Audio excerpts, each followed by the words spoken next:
ये देखिए, ये सस्ती लोकप्रियता के लिए इस प्रकार की बातें करते हैं। संजय सिंह जी को पूरा देश जानता है कि किस कारण से वो जेल गए थे। इन सब की छवि बहुत अच्छी है, पूरे देश की जनता जानती है।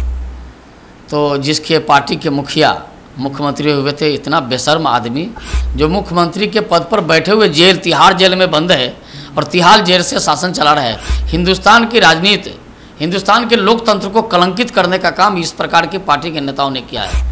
ये लोग भी अगर बयानबाजी कर रहे हैं तो शर्म को भी सोचना पड़ रहा है।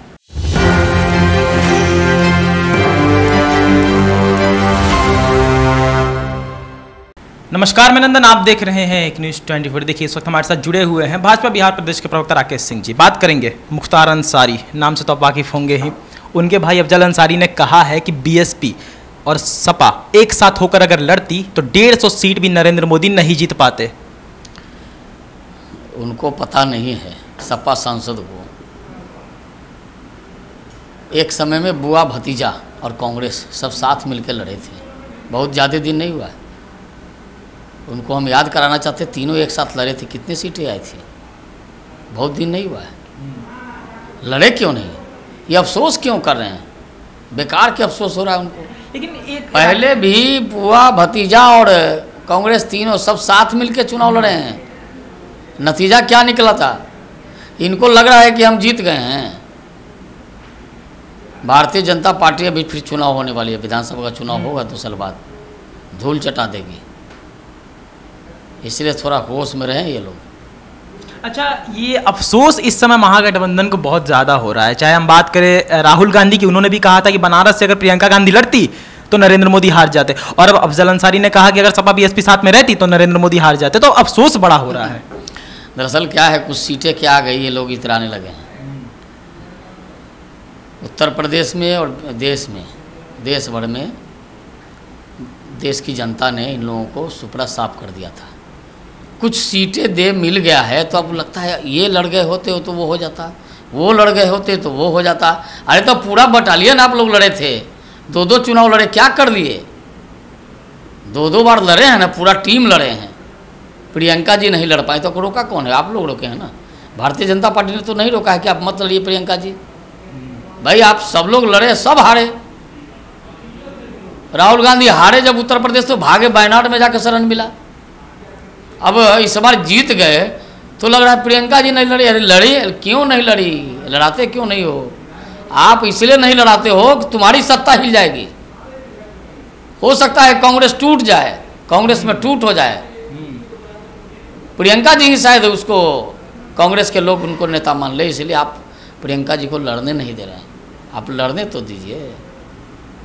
और चुनाव में हार जीत लगा रहता है, लेकिन हम हार के भी, हम पूरे हिंदुस्तान में सबसे ज़्यादा हैं। हम हारे कहाँ हैं? कुछ सीटें कम हुई है हमारी।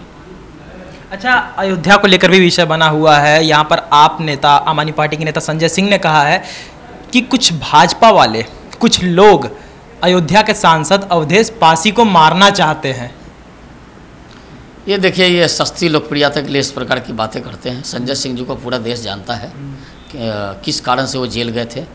इन सब की छवि बहुत अच्छी है, पूरे देश की जनता जानती है।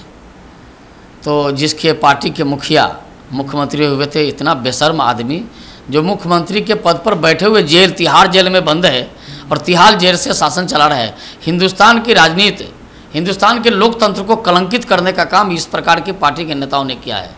ये लोग भी अगर बयानबाजी कर रहे हैं तो शर्म को भी सोचना पड़ रहा है कि आए कि नहीं आए। बिल्कुल, ये स्थिति हो गई है। संजय सिंह जैसे लोग कई महीनों तक जेल में रहे हैं। ये कोई यात्रा में, कोई दांडी यात्रा नहीं किया था जिसके चलते जेल भेजे गए। इनके सुप्रीमो केजरीवाल साहब कोई दांडी यात्रा नहीं किए, भ्रष्टाचार के गए, भ्रष्टाचार में जेल में बंद है। और उससे भी आगे की बेशर्मी की हद हो गई कि सीएम का पद तक भी नहीं छोड़ा। इसने लोकतंत्र को, संविधान को, दोनों को कलंकित करने का काम ये जो है ना भ्रष्टाचारी परिवारवादी लोग कर रहे हैं। अरे केजरीवाल, आप लोग तो कहते हैं केजरीवाल जेल गए। हाँ, जेल तो गए, लेकिन वो कहते हैं कि हम इतिहास रच दिए हैं जेल जाकर। जेल कौन नहीं जाता? भगत सिंह तक गए थे, राजगुरु तक गए थे, हम भी जेल गए और जेल से शासन चला के इतिहास के पन्नों में नाम दर्ज करवा रहे हैं अपना। हम लालू प्रसाद जी भी गए थे जेल और हाथी पर चढ़ के आए थे। क्या ईमानदारी के लिए गए थे? वो आंदोलन में, जेपी आंदोलन में है। वो जेपी आंदोलन नहीं था, वो भ्रष्टाचार के केस में जेल में बंद रहे और जेल से निकले तो हाथी पर चढ़ के निकले। बेईमानों को तो कोई शर्म भी नहीं आती है। भ्रष्टाचार के केस में केजरीवाल जेल में है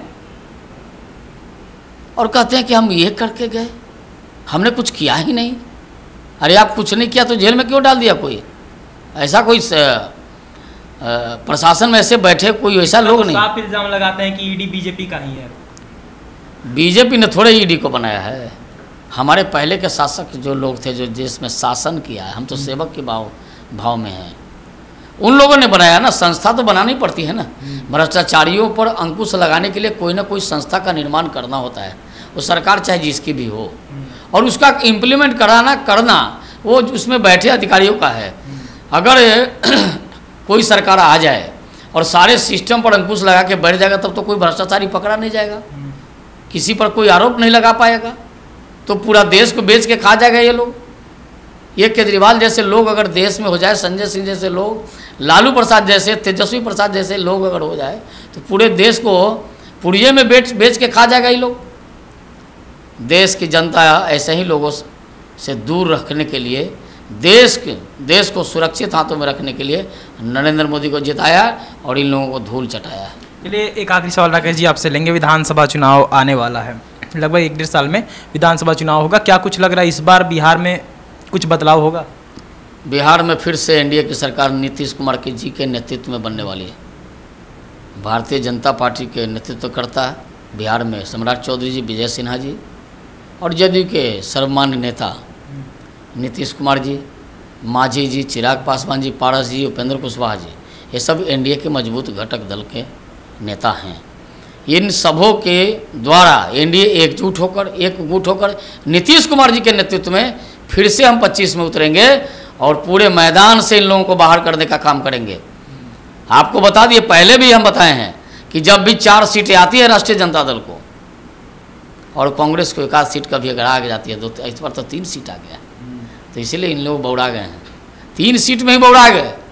जिसको 12 सीट आया, जिसको 245 सीट आया, वो बौड़ा नहीं रहा है, लेकिन 2-3 सीट मिल गया, क्या बौड़ाने लगे?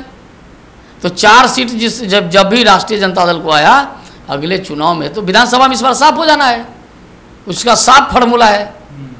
इस बार नीतीश कुमार जी के नेतृत्व में प्रचंड बहुमत की सरकार बनने वाली है।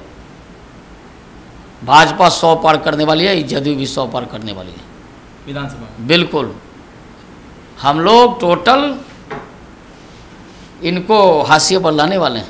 बिहार की जनता ने मन बना लिया है, 22 से नीचे रहने वाले हैं टोटल गठबंधन मिला के ये लोग, महागठबंधन। बिल्कुल। देख सकते हैं राकेश सिंह जी हमारे साथ जुड़े हुए थे, खास हमने इनसे बातचीत की। जो भी कुछ हमारे मुद्दे थे, जो भी कुछ हमारे प्रश्न थे, क्या कुछ उत्तर इन्होंने दिया, आप विजुअल में देख सकते हैं। तो ये थी आज की रिपोर्ट। बाकी इस और तमाम खबरों के साथ बने रहे देखते हैं 24। मैं नंदन अपने सहयोगी के साथ, धन्यवाद।